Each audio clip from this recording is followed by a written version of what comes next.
searching for something. Something never comes, never leads to nothing. Nothing satisfies, but I'm getting closer to the prize at the end of the road. Welcome to the Game Plan Online. This is a special 2015 Riverland Football League Grand Final edition, and we're very lucky to have a few distinguished guests with us here today. To the left of me, I've got Dean Dingo Schumann, the Barmera-Monash A grade coach, who once spelled at North Adelaide Steve Sims so hard he made him look like John C. Riley. So great to have you on board, Dingo. Hey, thanks for that, Mark. Yeah, bit of a I was actually looking at that the other day, we were flicking through a few things, but long time ago now, back in '91. And obviously not the greatest last couple of weeks for the Roos, but you're looking forward to next year and bigger and better things. Yeah, look, it was obviously disappointing. We still had an opportunity the last 2 weeks, and the Loxton North game losing by 11 points, and then the Loxton game by 12 points. We should have and could have, but just didn't win the game, and bad kicking, bad footy. So disappointing way it finished, but that's life. Yep, mate. And to Dingo's left, we've got Renmark Rovers A grade skipper Trevor Thorpe, the man who never stops smiling, and there it is, as if on cue. Good to have you here, mate. Yeah, no worries, cheers, mate. Yep, so how's things been since the end of footy season, mate? Disappointing as well to not quite, get the season you guys wanted. Yeah, we were. Only getting the 3 wins for the year was pretty disappointing. For a club in the seniors, injuries didn't help us early, but that's still no excuse. On the upside, we did blood a fair few young guys, which will be better for it next year. Yep. Still got a couple of teams in there, so hopefully they can go all right Saturday and get something out of the year. Definitely. And lastly but not least, we've got Live FM Graetz in here, and obviously they do the weekly broadcast every single week of the Riverland A grade match of the day, and not just yourself obviously, but Doobs and Muncher as well. So great to have you on board, mate. Yeah, welcome to be here, and g'day Thorpe and also to Dingo. I must be the only guy that's still happy at the moment because we're still competing, and what a fantastic final series we've had. And of course, I used to say, Nick, there that they reckon I had a good head for radio, so now all of a sudden I feel a little bit embarrassed with being on a video and doing a game plan, but yeah. Hey, look guys, it's certainly been a wonderful year, and even with Renmark and also with Barmera, Dingo, a lot to like about things. I believe that both clubs are heading in the right direction. Certainly got some wonderful kids, and it was only a few games, probably with each of you guys, that unfortunately just missed out. Could have won, and who knows, you might have been playing finals as well. So, very good. So we'll just get into the A grade game. Obviously, that's the main one we're here for, and it's going to be an absolute cracker, I think. Loxton North and Wakery. North obviously did the not the easy way, but come through with that draw against Berry, and Wakery, had to play 2 games in a row, 2 really tough games against Loxton and Berry. One of those was a draw. So both teams look like they're full strength. How do you boys? Maybe first to you, Dingo. How do you see this one playing out? Yeah, I suppose it's like a lot of grand finals, a lot of unknowns. I suppose Loxton North to me seemed like not being disrespectful to them, but they probably haven't got the absolute guns that Wakery have. But they're a very hard-working side, and they work hard for each other. And so do you go for that, or do you go for the X factor in the Wakery so-called guns, I suppose? But yeah, look, it's nearly a toss of the coin, but shit, anything can happen, especially on grand finals, as it normally does. Yeah, definitely. Trev, you've seen these guys firsthand, being out there in the middle with them. Is there anyone out there that you really think needs to be stopped from either side to get their respective teams over the line? Probably for Wakery, Timmy Bevan won with us last year, and win that for nothing. Yep. Just the way he goes about his footy, he's clean, and he can be pretty damaging when he goes forward as well. So it's probably one that North are going to have to look out for him. And then on the other side for North, probably Ryan Proud. He's shown in grand finals before. Yep. He can turn it on the big day. So I think it's going to be one with the big men. Wakery's probably got a few more big guys, which has probably got them over the line over the last few weeks. Where North struggle in that department a little bit. I'm not sure who they're going to be having rucking, but Wakery got Kaiser. Kaiser. He's going to have to do it tough against probably Beebe in there, Beachy, and probably Miller. He can even go in there as well. So it's a big call, but as Dingo said, anything can happen on grand final day. Yeah. And Graetz, you would have seen probably a hell of a lot more than these sides and any of us here. What are your thoughts on the way they play the game? And It's an interesting one. Just thinking about it probably the last couple of days, fellas, is that you look at the last 25 years, I know we touched on there with Dingo back in 1991, and I just did a few little stats there from 1990, who's won the most premierships since then. And Wakery have won 9, yep. and Loxton North have won 7. So it's really cherry ripe for a great contest. Loxton North has sort of had the wood over Wakery probably the last few years. They've won a few grand finals against them. They've won 3 when they played against each other. So, yet Wakery certainly, as like last year, have come through the hard way, but they've got a lot of quality players. And you just go through both sides, and I think probably where both these clubs are at the moment is there's certainly probably 2 of the most professional clubs that are playing in the A-grade competition at the moment, and that's also done from a lot of hard work as well. And it's one of those situations there that you look at the young blokes that each of these clubs have got that are playing, and you just look at the run. Somebody said to me the other day, how do you think Wakery are going to go? You know, are they a little bit slow? But as we've seen throughout the finals, we've got Van Ruin, we've got Guillen, and then you throw in Bevan, and you know, Bratton's such a beautiful deliverer of the football. But then you also go over to Loxton North, and they've had the inclusion of Ian Worsfold that's come in the later part of the season. Ryan Gray's taken all before him on the half-back line, sets up a lot of play for him from there. Then you've got Andrew Baker. Ian Worsfold coming in has freed up Andrew Baker a little bit. Andrew Baker was getting a lot of the main tags because of his pace. So he started to play some better footy. And guys, I could sit there and say, well, it's going to be an absolute ripper, a cracker jack. 28 degrees, they're talking. Nice and warm out there, but let's hope you keep the wind away, Dingo, from down here at the lakeside. Because we can remember what happened going back there years ago. But hey, I'm tipping a draw. A draw. A draw. Yeah, just for something different. Well, the RFL would love that, wouldn't they? Getting back the following week. Yeah, it is going to be an interesting one. I think, like you say, some of those guys you mentioned there, you know, there's some real pace on both sides, and I think there is going to be some really good football play. You know, you just have to look back at some of the contests between these two so far. You know, not just this year, but previous years, they've always been reasonably high scoring and close. So that's always a bonus. So we'll just quickly run through the teams, fellas, and we start off with Loxton North, and so just at this stage, 2 ins, Brogan Whitelaw to come in, and Barry Kaysler, and at this stage out, young Dylan Eleftheriadis and Luke Worsfold. So 2 young fellas unfortunately missing out, but you know, who knows what could happen between now and Saturday. So from the forward line, Andrew Baker, Michael Arnold and Ryan Proud, pretty solid up there. Half forward, Justin Proud, young fella in Matty Lidgerwood, and Lockie Henschke, another young fella up there. Through the middle, Josh Nelson, the skipper on the wing, Jordan Henschke in the middle, and Matt Wolford on the wing. In the ruck, Barry Kaysler, the big fella coming back in, Michael Scott and Brogan Whitelaw as well.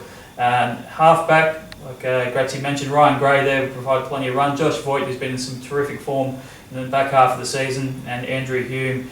Gray and Hume both missed the last flag for Loxton North with hamstring injuries. Blake Henschke, Anton Cook and Kyle Worsfold round out the back 6 for Loxton North, and on the bench this stage, Ian Worsfold, Mike Pennell and Scott Meneghetti. So what are your thoughts on that team, boys? Is there any strengths, weaknesses? Where's going to be the strengths for Loxton North? There's a lot of strengths there, I suppose. If you look at, you know, Lockie Henschke, you know, he's probably one bloke that's really got that X factor. Yeah. You know, he can just do anything. And I know, to actually work with Wooly, and we're always talking about the young guys and that, but if he can play 4 quarters of footy, I can see him doing a lot of damage. But you know, you're sort of looking at a young guy and expecting big things from him, but you know, he's played quite a few games under his belt, so you know, he's probably one that I can see that can really turn a game and turn it pretty quickly for North. Sure. What do you boys think? Yeah, their back half, I reckon that's where they create a lot of their run and play from their back line, and they rely on that a fair bit. And then they've got the runners coming through the middle, and that they can deliver to their forward line as well. I wouldn't be surprised if Hume gets a job on either Bratton or Bevan. I reckon he'll get a job on one of those 2. But yeah, I think if they're to go right, it's got to come from their back line, start off with, I reckon. And that's been the trademark of their game so far under Wooldridge, hasn't it, Graetz? That run from half back. guys like Gray and Hume and Michael Scott when he's back there as well. Very much. They probably struggled a little bit early in the piece when Scotty was out injured earlier in the season. And as I said, with the inclusion of also young Ian Worsfold, fantastic reader of the play, also very, very quick and hard to pin down. You give him a couple of yards. He's helped free up like Big Pickles Arnold up there. When he can compete for the footy now, he'll get in front and square, pick up the crumbs and away they go. But hey, just having a look through this, the matchups on here, fellas, it's unbelievable, isn't it? When you look at it, it is just so tight. Yeah, it doesn't seem to be much leeway either side, does it? And then you get Big Bad Barry, who comes in. He's a proven finals. He just goes in, and I can tell you, he will be absolutely competitive. And when it comes to the physical contest, Big Bad Barry will be in there. There's no doubt about that. Very good. So we'll quickly run through Wakery's team. So from their forward line, Amos Frank, the only in at this stage for Wakery, confirmed in anyway, which is a huge plus for them. Up there with Ben Venning, who was in great form last week, 4 goals, and Jimmy Thompson, last year's Murray Pioneer Best on Ground winner. Jackson Sutton, Sean Steele, and Jared Byrne make up the half forward line. In the centre, they've got Grant Van Rooyen, Michael Bratton, and Tristan Geeman. So a little bit of pace on each of the wings, and obviously Brad's there. And in the ruck, they've got Reed Beeching, Aaron Thompson, and Tim Bevan. Across half-back, Matty Butcher, Stephen Braun, and Jared Dutton. And full-back, Chris Mudge, the skipper Craig Miller, and Lukey Exton on the bench. At this stage, they've got 6 on the bench. Obviously, they'll cut that back. But Damien Stevens, Justin Delazoppa, Tom Truscott, Jacob Hahn, Elliot Mondra, and Clark McCaddy. A couple of those boys had some good games in the Bees. What do you think there, Dingo? Oh, look, you can't go past Amos Frank, for his ability. He only probably has to do 7 or 8 things for the day, and he'll win the game of footy off his own boot. Jimmy Thompson, kicked 7 last year. Been around for a lot of years and played a lot of finals. So, if they can shut those 2 blokes down, that's going to go a long way for it. But I'm tipping those sort of blokes to break free, and the ball use through the guts and all that will give them plenty of decent supply. So that's where I reckon the game will be won and lost. Yep, beautiful, Trev. Yeah, I'm the same. I reckon the battle in the middle is going to be the big key. If Waker can get on top there, I think that will go a long way for them to go to winning the game. As I said, the experience of Bevan, Beeching, and Brat's in there. It's going to go a long way. And Aaron Thompson too. Aaron Thompson, he's pretty handy. He goes under the radar a bit as well. So another guy, he's got a big experience as well. A lot of those guys, you look in the Wakery team, have probably played in 5 or 6 grand finals. But as we said, anything can happen on grand final day. So and the inclusion of Amos, he's very lively up there, and it's going to be a handful. Whoever gets him up there. I don't think Blake will go to him, but I reckon more a Cole West, maybe Cole or something like that. But that should be a good match-up and one to watch as well. Definitely. If those guys don't fire the small forwards, Graetzy, Amos Frank and Jim Thompson, can you see the Waker kicking a winning score through Ben Venning and Sean Steele? I think the thing with Damien Stevens at the moment is he's just brought that little bit of flexibility into the pies, and they did this against Loxton. They were a bit starved for their opportunities in the second half.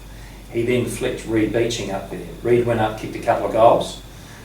Sean Steele, you never know what you're going to get. Still so young when it comes to football terms, but really just takes all before him. So you look at Steely, then they can also throw Jackson Sutton, you've got Jared Byrne, and then you put the big fella up there, Craig Miller. Yep. So they have got other avenues to goal if need be. So that's going to be the interesting thing. And then because we've got the old evergreen, hit him with the old Steve-O, Damien Stevens. He comes on, he blows in, he kicks a couple of goals and he goes off. He kicked 2 goals in the first 5 minutes there last week and just sets them alight. So, yeah, there is a lot of flexibility in both coaches, and it's interesting, Craig probably changed a little bit of his game plan from earlier in the year, where he's been able to do that as well, just switch his side around. Yep. So that's the thing that I'm going to also be really, really interested in, is just watching the coaching battle. With what these 2 guys can do, and both very switched on people. And because it's Craig's last game, so I know the boys are going to be right up there wanting to win for him. It's almost, when you get to a grand final, isn't it? You want to be leading in half time, but you don't want to be as well, because the team that's losing at half time is going to make changes, and the other guy's going to stick with what he's got and just hope it's going to get him over the line. So it's a bit of a catch-22 situation there, and yeah, we just Can't have to beat see them in front, though. Yeah, that's No matter right, what yeah. stage. So they also did that, and I forgot about another guy, Mr. Wakery, Brawny, Yeah. who they play him down at centre half back, and then they had put him up forward as well. And he's a terrific option to go up there, Yeah. definitely. Big, strong body. Definitely. So what we'll do now, boys, is we'll just quickly go through and get a tip from each of you, and also a pick for the Murray Pioneer Best On Ground winner. Now, Graetz, are you sticking with the draw? I'm going to go with a draw, Yeah. yeah. Just for something different. Yeah. Hey, we joked about that the other night at the Willis Medal, and said to her about, I reckon we'll have a tie. Well, we had 2 draws in the semi-finals, a tie in the Willis Medal. Yeah. It's the season for it, I So think. this will be a blowout. Yeah, that's it. So who do you reckon for the Best On Ground, mate? Well, once again, that's a toss of the coin. You know, it really is. You know, you sort of look at, we speak about Ryan Proud. You know, like Ryan, when there's a big game, he comes to play. So, I'm going to go with Timmy Bevan. Yep. I just got that bit of a feel that Timmy is going to be really, really on Saturday. So that's my tip. Due for a big one, Trev? Yeah, I'm going Wakery. I reckon more about 11 points. Yep. I'm going Timmy Bevan as well. Yep. I reckon, yeah, come a big day, he'll come to play. For sure. Bingo? Yeah, no, I'm probably going to go with Wakery as well, and I'm going to throw 2 in. Lockie Hensky from North, even though I reckon they'll lose, but I reckon he'll be around the money. Yeah, Aaron Thompson for me. Yep. In the middle. Good call. I'm going to go Loxton North by 6, and I've got a bit of form on this because last year I got Jimmy Thompson, which was great. So this year though, she's a tough one. I'm going to go. I'm going to go a young fellow in Jordan Henschke. I like the way he plays. I've seen a bit of him, and even in his days at Wonka, he's quite an impressive young fella. So if not him, if Wakery win, then I'll go Grant Barry, I think, to get the line. So, So- who do you want? Oh, we had 2 as Yeah, well. that's Well, Thorpe and I didn't know about that. Yeah, well, that's it. Go start us off there. So we'll just quickly run through the other 4. We'll just do the B grade and under 18s, I think, and we'll throw it to you, Trev, with the B grade first off. Renmark are playing obviously against Wakery. Played in the grand final last year. Renmark got up by 4 points or something like that. Very close game. Yeah. How are the boys looking, and how do you think they'll go? Yeah, they're primed for it. They've had, obviously they went straight through in that first game, in that first final. Only watched the first quarter a bit because I had to take off, but what I did see, the pressure and intensity early was very good, which just set the standard for the rest of the day. And we've got a couple of inclusions, some of the young guys. I think it's meant to be a hot day, so having that run for young guys in there, especially B grade footy, if you can use your pace to your advantage, goes a long way. Our guys that have been keen over the last few weeks, I've been still in training with them, had a training session with them last night, and they were pretty That's spot keen, on. mate. So, yeah, Season's over, you should be on the grog now. Pre-season, yeah. So, but no, they're looking good. So come tomorrow night, Matty's going to have a couple tough choices to make, who to leave out. But I know the boys are keen to get up and about and hopefully come away with another win. Beautiful. Just quick tip, Graetz. Hey, look, how good's Riverland footy at the moment? When we sit down and we talk about, what we've got the B grade as well. And it should be. It'll be a cracker. It really will be. And Wakery certainly showed some good signs there last week against Loxton. Got a couple of other people that have been able to come back in. And I know they're really, really champing at the bit after last year. Yeah. They want to get some unfinished business done. So I'm going to go for the Pies in the 2s. Yep. Bingo. Yeah, I'm going to go with Wakery as well. In the, You would have seen these guys playing against them this year. Yeah, look, I reckon the deciding factor will be was when we played them in the last home and away round. We had our older side and our younger side, and we actually beat them that day. And I reckon that they're still hurting from that. And that was probably the wake up that they needed. And I'll go with Wakery. Yeah, Renmark for me. Just played with a few of those boys in the B grade before, so I better tip him and look after him. And my old mate Gilly, hopefully he can get a best on ground to go with his. It wasn't that great, Congratulations to Gilly. He's 2 in a row. He's going well. Yeah, no, he's a very good player. Now to the under 18s grand final, obviously Barmera-Monash and Loxton North. So Dingo, we'll throw to you on this one, mate, because you would have seen quite a bit of the young boys who are going to be in action tomorrow in that one. Yeah, look, there's 3 years in a row now these sides have played. A lot of very talented football out there, and I know the league's often thought about swapping the reserves and the seniors around and being the unders being the second showcase and such. But I'm a bit of a traditionalist, and I like the way it is. But look, there's a lot of kids that have played senior footy and played some good senior footy from both sides. Yep. Obviously with the win that our guys had to go straight in, played extremely good football, really good team orientated footy. That's a credit to Kuda, the coach. He's got them up and about and pretty well switched on and focused. So I reckon our boys should do it quite well. And obviously Loxton North coming from 4th as well, so it's going to be a big ask for them. Trev, what are your thoughts, mate? I seen Barmera in that first final because they knocked off our guys, and they looked real good that day. As you said, it was pretty much a team effort from their guys. Everyone just working well together. But saying that, North have got a few young guys. If Dillon gets left out, he's a pretty big inclusion for them. Yep. And they've got a few other guys that have tasted A-grade footy as well. So I reckon it's going to be a close game, but I reckon Barmera should get over the line. Graetz? We spoke about that before, about how good the footy is, but I'll tell you what, people out there, if you get the opportunity, make sure you get down and watch the under-18s, because as Dingo just touched on there before, a lot of them have played senior footy this year, whether it be Loxton North or Barmera, and it's just going to be a first-class game. And it's just to see what these kids can do and how they go about their business is something that is, I think it is our future, with these kids, and to Dingo's credit, and a lot of the clubs too, they are promoting these kids and giving them a taste of senior footy. Barmera done it easy in that second semi, and that always, sometimes you just never know. They're either going to go out there and they'll probably do it easy again, or I've just got this little bit of a gut feel about the Panthers.